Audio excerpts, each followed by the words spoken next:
This video is brought to you by Toysorama UK. Use promo code TurtleTalk upon checkout and receive up to 10% off of these selected lines. That's promo code TurtleTalk. Link is in the description.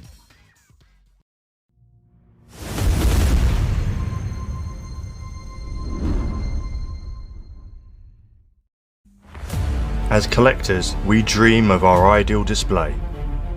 Showcased on a shelf, immersed in a diorama, or shining bright in a cabinet. Some are living their dream and others are doing what they can to make their dream a reality. Join me in a new journey as I attempt to do just that.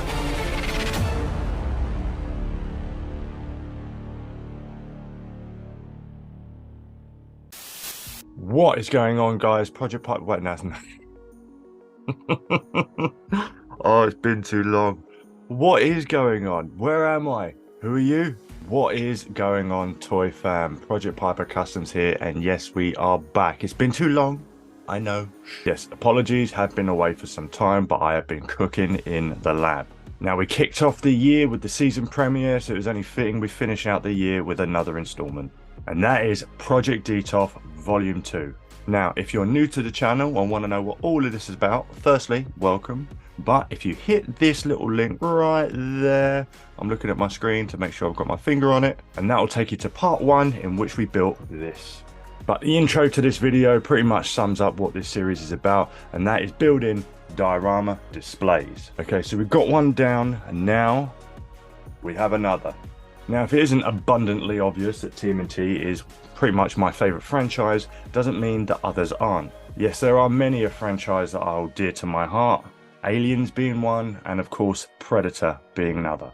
And in fact, it was Predator that got me back into collecting. Now, we all have a moment where our love for our favorite franchises just reignites. And back in 2016, that is exactly what happened to me. And what followed was dreaming of displays. And the first figure that I bought that began my descent into plastic madness was none other than the Neca AVP Scar.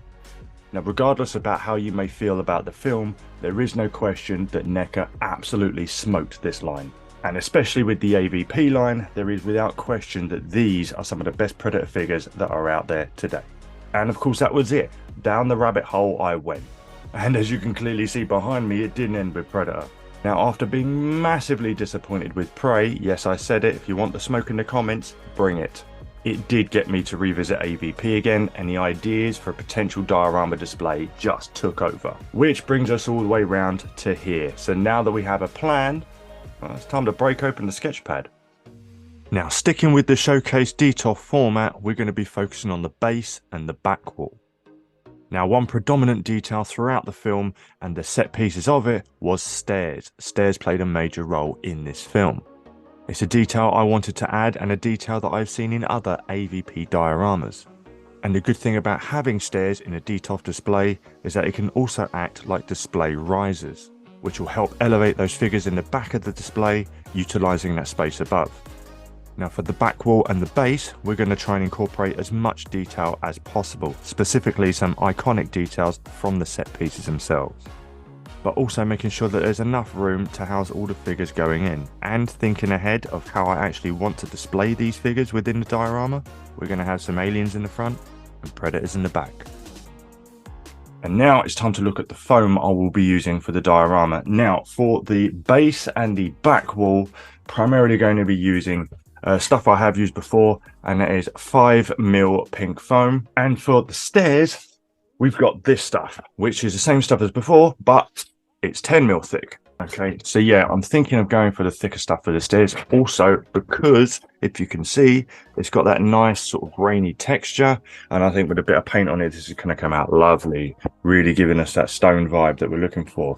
Okay, but also I need to play with levels. Reason being is because the Neca Predators are extremely large, and if I'm going to have the stairs be acting like risers, obviously the main focal point Predator at the back, which will be the Youngblood holding up old matey on a stick, he's going to be at the very top, and I need to know if there's going to be enough clearance from underneath here to where he's going to be sitting on the top shelf. Also, because I've installed a new light. Okay, there you go. See, right there, we've got a new light nicely installed, so it's just going to be beaming down on top of him. All right, now that we've got our foam in hand, it's time to start cutting and test fitting.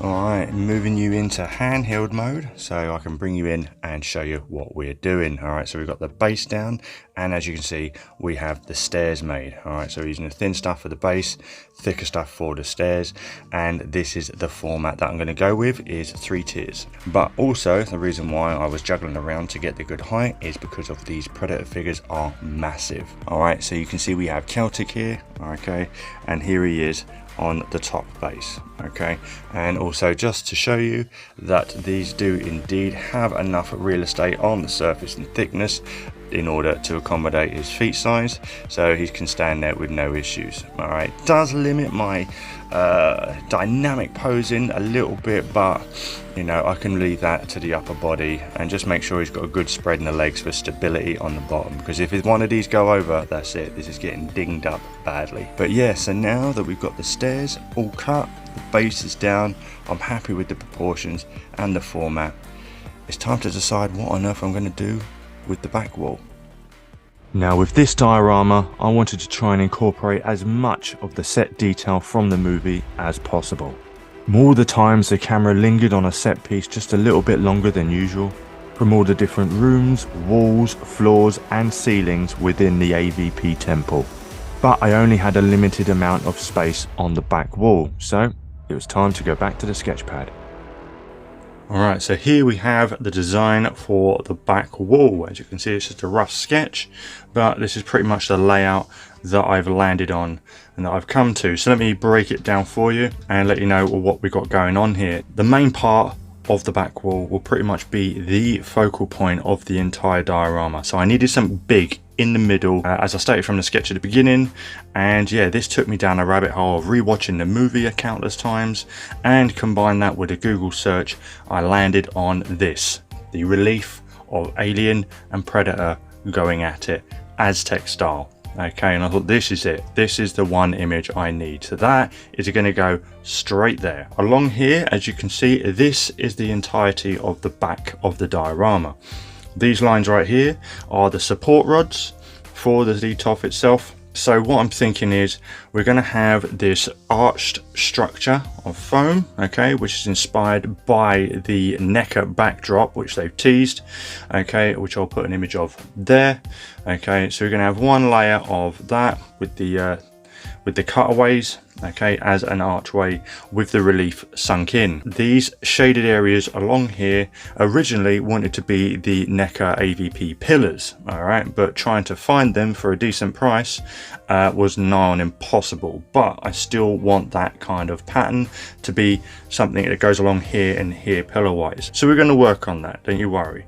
All right, these checkered areas here are going to be for hieroglyphics, and you can see I've sketched out a few here, and these are what I was able to pull from certain screenshots within the movie, but I was able to roughly construct about 12 from the movie itself.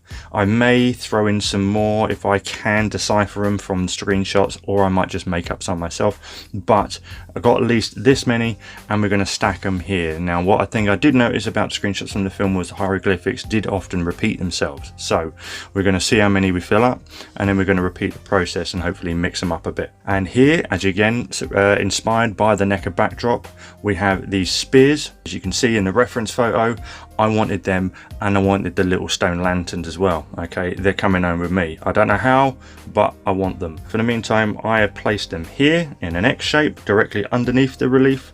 All right, and we've got those little stone lanterns right here, along with a couple of columns of Yautja text. I haven't figured out what I want to do for these portions yet. I'm thinking of some stone reliefs, some smaller ones from other screenshots from the movie. But yeah, a lot of this is inspired from the film, a little bit from the video game, and yeah, this is kind of just my own amalgamation of a lot of this stuff. It's basically, I just wanted to incorporate a lot of the environments that that are noticeable from within the movie and are memorable, as much of that into this diorama as possible, and a lot of it is going to go into this back wall right here.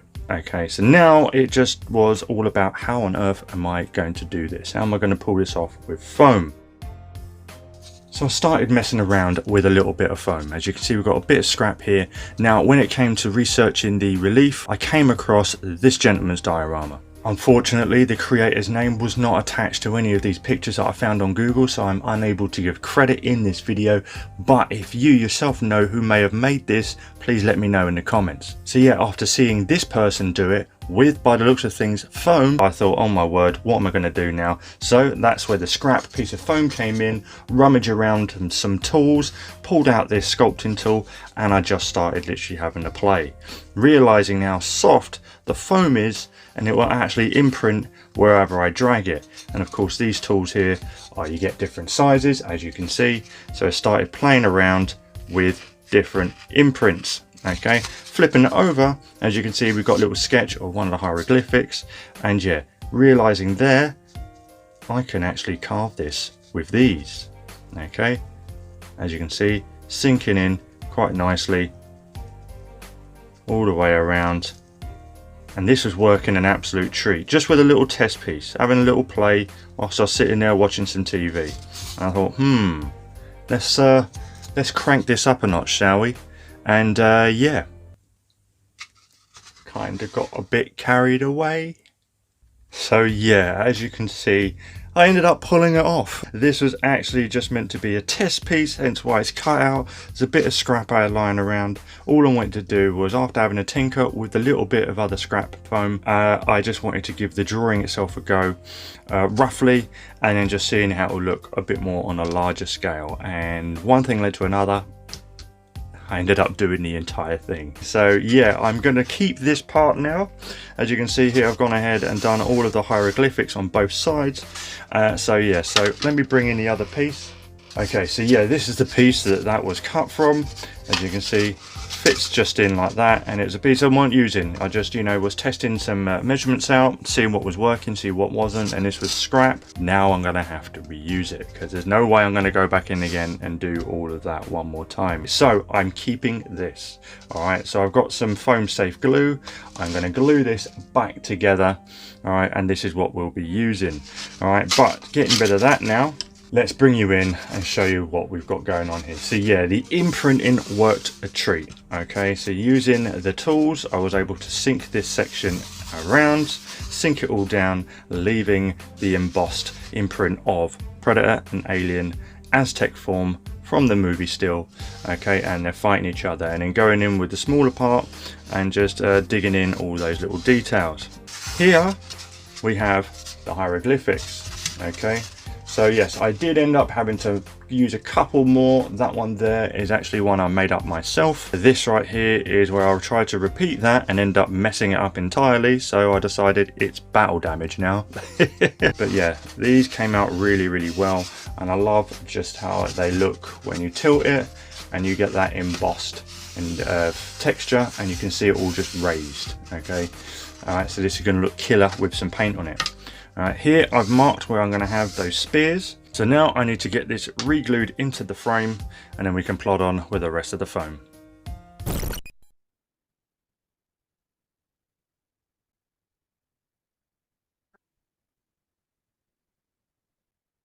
Oh.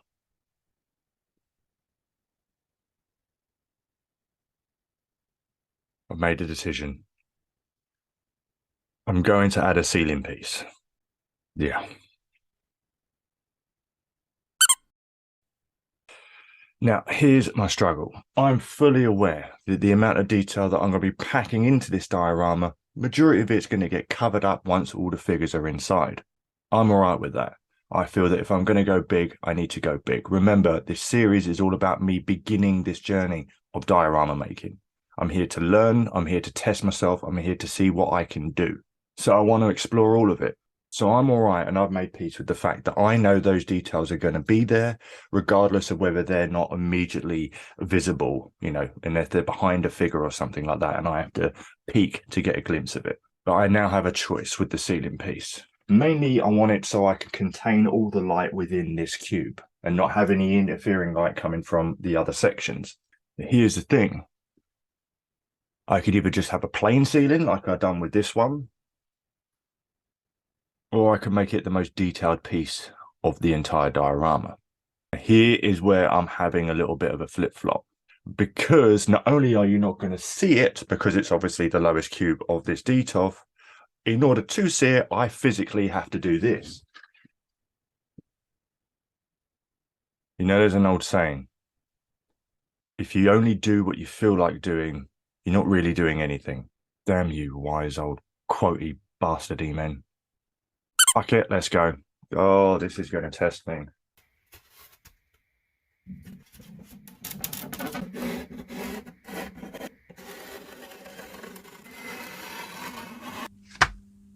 Alright, so now that we've got our markings on the foam board as to where the lights are going to be, it was time to start designing the rest of the ceiling piece.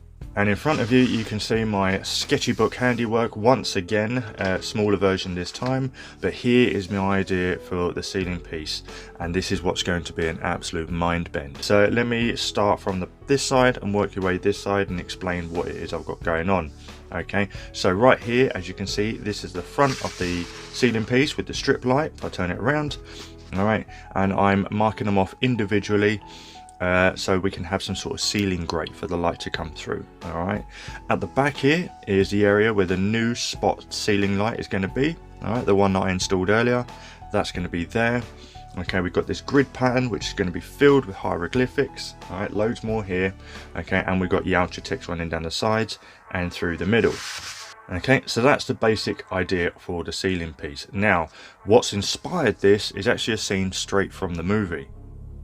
It's a scene where Sebastian is looking up and he's reading the hieroglyphics, narrating the story of how the predators came to be on Earth for this hunt. But yes, I'm fully aware that these areas here that's going to be filled with hieroglyphics is going to take some time. Okay, so I've included some sketches of hieroglyphics that I've used at the back wall, ones I've already picked out, and I've included some new ones here, some new ones that I was able to just manage to pick out from the source material. So yeah, this is my plan for the ceiling piece. It's going to take some time, my mind is going to be mush by the end of it, but in the end I think it will be worth it. So wish me luck and let's crack on. Okay, bringing your attention back to the workstation, and as fun as foam imprinting is and as satisfying as it is, there are some details that I want to include in this diorama that I just feel are well out of my league within foam imprinting, and of course that only means 3D prints. Now these were done by the awesome Maverick 5 UK. You know him, you love him, friend of mine and of the channel, and he came across a site that was selling these. So I was like, yes, give them to me now. And he was able to print these for me. Now what we have here is a couple of AVP pillars, very similar to ones that Neca sell, just without the alien head. Okay, and we have some spears and some, I believe, stone type lantern things. Now these are obviously in 3 parts, and we're able to put them together, and he got them out to me, and I want to implement these into the back wall part of the dio. Yeah, so these pillars are going to go along the side here, as I mentioned in the sketch at the beginning, that I wanted something here, and these are going to just overlap, and they're going to also cover the support rods for the Detolf. And in terms of the spears, as you can see, to what this X is, as mentioned before, they are going to go here. All right, so we're going to have one this side, if I just do that, and then we're going to have one this side. Now obviously I think I'm going to need to split one in half in order to join them up together, and I'm going to also just imprint around the outline of this. I'm going to draw the outline and sink it in a little bit with some imprinting so these can sink into the wall. Okay, so they protrude a little bit, but the majority of it will sink into the wall. Okay, so you've got the spears here, the pillars here, and if I can push all this up a little bit, okay, bringing in this base piece section. All right, so now this is the complete size of the wall from top to bottom, and here is where the base, where the stairs begin. All right, we're going to be bringing these stone lantern things, and we're going to be putting them right here in between the 3 stone reliefs that are going to go here and here. All right, so we've got these here, spears in the middle, pillars at the side. Okay, and these came out so good. All of it's going to get painted exactly the same, so it'll all blend in nicely. And yeah, I cannot wait to see how this turns out.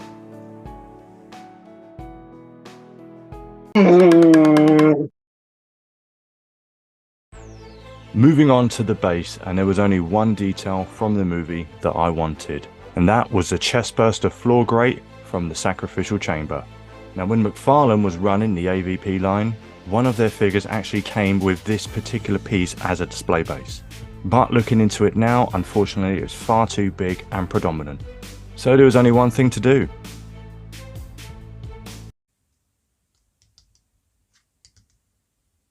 Well, I did it.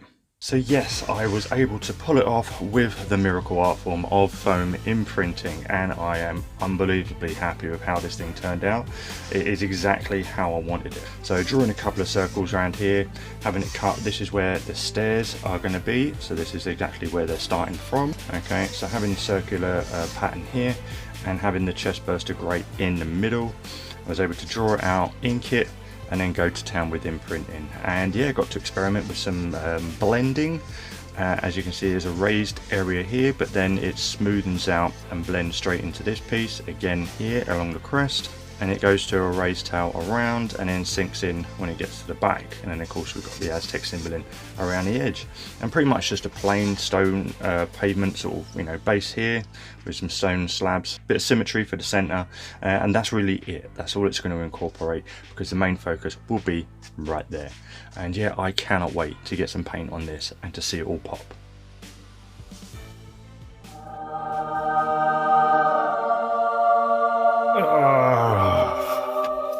Alright, as you can see, we've got it all down on the foam, penciled and inked. Okay, now the importance of inking, which is what I found out halfway through this build, is whenever you pencil onto the foam. Okay, so whenever you're putting down ideas on the foam with a pencil, one little rub and the whole thing just goes away. This is very, very easy to rub away a lot of your pencil work with this foam. Don't know why, just is. So obviously slowly but surely working my way down the hieroglyphs. As I'm putting them down the pencils, I'm literally going in and inking them with a couple of these pens. But yeah, as you can see, this is the back part. All right, and I'll spin it around because this thing won't even fit in the frame of the camera. And you can see the front part here. Slight little differences, as you can probably tell from the sketch. I just had to work with the diameter and measurements of the foam that's going in. All right, so as you can see here, I've kept the grill grate just to this part so I can bring the hieroglyphs in. Obviously we've got the outer text here, the outer text down the middle, and I just went for a simple circle, simple brickwork formation around the edge, and just splaying out here. Nothing too crazy. I didn't want to distract from all of this detail that's going into it.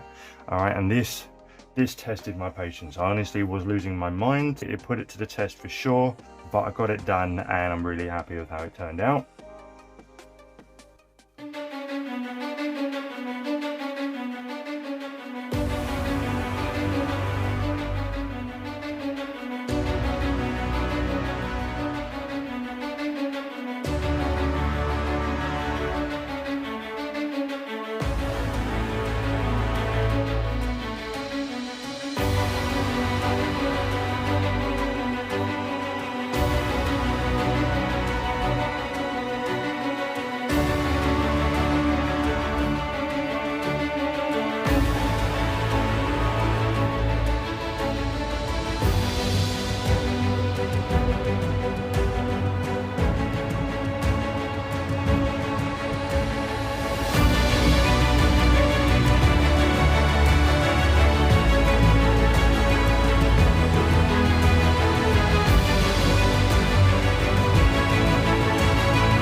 here we are primed and we are ready for more paint. Okay, giving it a good base coat of Mod Podge and black acrylic paint, and yeah, this will seal in the foam and now you can actually spray on it. But I didn't want to just leave it as black itself. I wanted to give it a little bit of variation, try and go for that stone, really dark sort of stone weathered color. Yeah, so we have this piece down, but I'm thinking of a very heavy dry brush of a dark grey just across the surface, like that. Okay, so as you can see here, we have the base, the floor piece of the diorama that's had the ceiling prime, and of course we've gone in with the dark grey dry brush on top. Okay, and that does look okay, but I want to add more, so I'm thinking a black wash on top. And boom, we have the stair piece, and this has the base sealer, the dark grey, and a black wash on top. Okay, and this came out really well. I have also gone in with one of these fingernail files, okay, and just gone over the surface texture to try and bring back some of that grey, and it gives it a bit more of a stone effect. All right, and of course this being the thicker foam, the surface of which is a little bit rougher than the thinner stuff. Okay, the thinner stuff is a lot more smoother, so I was able to take advantage of this texture. Okay, and of course with the sander I was able to highlight some of the edging, a bit of wear and tear on this old stone. Okay, not too much, but just a subtle detail I really enjoy. So there you have it. Those are the 3 layers that I'm going to apply to all the foam pieces, and I'm really happy with the color. But there are a couple of extra details I did want to include. First of which is this. So as you can see within the screenshots, there's kind of this sparkle. It almost looks like moisture from obviously the temple being in the ice. But yeah, each across the surface has this sort of sparkle, this shimmer, and I wanted to try and replicate that. I know, biting off more than I can chew being an amateur diorama maker, but this is how we learn. Okay, so I have one idea, and that is with this. Okay, we have the Humbrol acrylic spray silver number 11. All right, a spray that I've used many times before. Fantastic metallic silver spray. All right, so my idea is to give it a spray but from a distance. All right, so not to hit it directly on the target so it will cover the entire thing in silver. No, so what we do is pop it, okay, stand well back, shoot it up and let the mist settle. Okay, and that should hopefully give it that sparkling shimmer, you know, just a little bit of a sprinkle, and not directly on the foam itself. Okay, so it was time to give it a try. And a try I did give it. Okay, so these are the pillar faces that were printed out by the awesome Maverick 5 UK. All right, so we first hit them with a black matte spray as a base coat. I then did go in with some leftover dark grey that I used for the base and give it a bit of a light dry brush. It is a bit too light for my liking. I'm going to tone it back down again, probably with the black wash. Okay, so I do want all of the stone colouring to be consistently even across all the pieces to give it a bit of uniformity. But I am experimenting on these pieces as well. Okay, and of course experimenting I did, especially with this sparkle and shimmer. Okay, so bringing you close, I'm going to bring the light in a bit better. Okay, just there, and if you can see, starting from the bottom, you can see the dusting. Okay, so using the technique mentioned earlier. All right, so I had these pieces at a distance, shot the can not directly at it but just above it, and of course the mist then just settled down and it's giving you this nice sprinkled dusting shimmer. All right, the camera's not really picking it up, but believe me, with your own 2 eyes, it does look really nice. So yes, pleased with the end result, that little experiment worked, and I'm happy now to go ahead and continue the same process across all the other diode pieces once I've got them up to the same level. But we are still not done with the extra added details. I know I do not do myself any favors. Again, checking out these screenshots, and as you can see, in between all the hieroglyphics and some of the major details is a white dusting effect. And again, this is something I do want to try and replicate, especially in between the hieroglyphics and the main relief at the back wall. So it's time for more experimenting. So the first material I wanted to use were these snow sprinkles from Acrylic Diorama. Okay, but I honestly thought this was a powder. Turns out it's actually a liquid. All right, nice and goopy and shimmery. All right, was not expecting that, but I thought, hey, give it a go anyway. I bought the stuff, might as well try it. So I made some test pieces, base coated them, gave them the dark grey, gave them the black wash, gave them the shimmer, and it was time to experiment on these. And as you can see, with the snow sprinkle liquid, didn't really pull off the look I was going for. It's a bit gloopy, it's not as bright and white and crisp, and doesn't make any of the hieroglyphics stand out. So sadly, that was dead. Now, after a little bit more looking, I finally managed to get some actual diorama snow powder, okay, European make, and this is from Nosh. Okay, big box of it, and yeah, this is the stuff I was originally hoping the previous stuff was. All right, and you get a big bag, and this is actual snow powder, and these are the results. Now obviously, as this is a powder, I had to have something for it to adhere to, so I just mixed up a little bit of Mod Podge and water, carefully lined it with inside the cracks and the seams and all the spaces within between the hieroglyphics, and then just dusted some on top, gave it a tap after it had dried, and this was a result of that. Again, not very great. I really wish it was a little bit more consistent and even within the hieroglyphics, and obviously it's built up a bit, so it's actually taken away from some of the depth within the imprinting that I spent so much time doing. But I still wanted to keep using this powder. I bought it, didn't want to waste money on another product, and I was convinced that this would work if applied differently. So looking at the box again, and I noticed this, and this man is holding a tiny little sieve. And one Amazon purchase later, and we have ourselves a mini sieve. So now all that was left was to give it a go. Okay, so my idea is obviously to sprinkle some in and then just tap it over the next test piece and see if that give me more of an even spread. And it did just that. So as you can see, we have much more of an even spread. Okay, nicely settling in between the hieroglyphs. Okay, giving you enough of a vibrant white to make the hieroglyphs stand out, and it's maintaining its depth, all right, with such a thin layer from being sieved out. Okay, so happy with that result, and now we can crack on with getting the whole diorama done and finished.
After weeks of work, monotonous mental torture, and inhaling enough fake snow to put Pablo Escobar to shame, finally, it was done.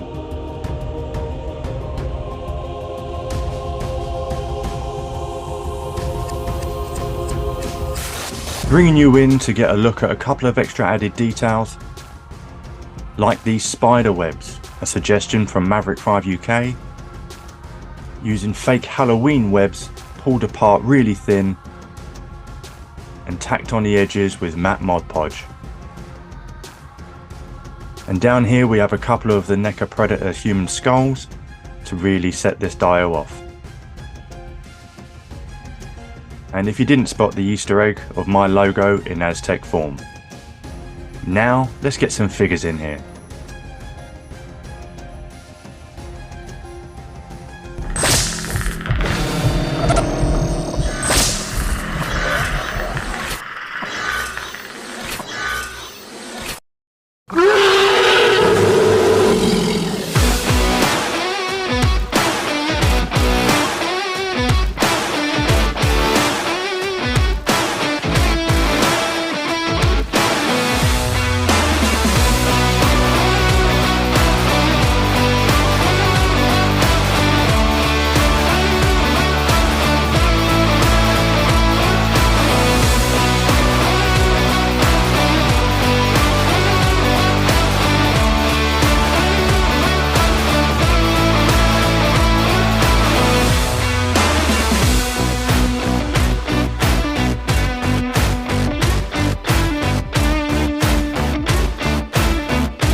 And there it is, a dream diorama made real. And I could not be happier with how it turned out. But I'm even more happy that it's finished. As you can see, the figures are in there nicely. And there's still a little bit of room in there to potentially add at least one more figure. Just to quickly go over a couple of little extra details that I put in. As you can see here, we have the egg from the ultimate Neca alien xenomorph. And yeah, it came with this awesome tendril base. And I did really want to use it, pretty much the reason why I bought the figure, but I just could not get this to work. Unfortunately, it's just far too big and I just could not offer up enough diorama real estate to make this fit. So just using some greaseproof paper and some hot glue, decided to make my own smaller version. And for the face hugger itself, that actually came with the Neca Wolf Predator. And to give him that launching out of the egg effect, I just simply made a little flight stand out of some bending wire. And for the dead facehugger, which Scar used for his bloodening, that was the facehugger that comes with the ultimate Neca xenomorph from Alien. So gluing the tail in place and then taking a Dremel, cutting it in half, and then resculpting those edges to mimic the torn flesh, and then hitting it with some green, some white, and then some yellow to give it that dead acidic look. And of course, you've got to have the snapped off finger. And there it is, just a couple of little cherries on top of the cake to really set it off.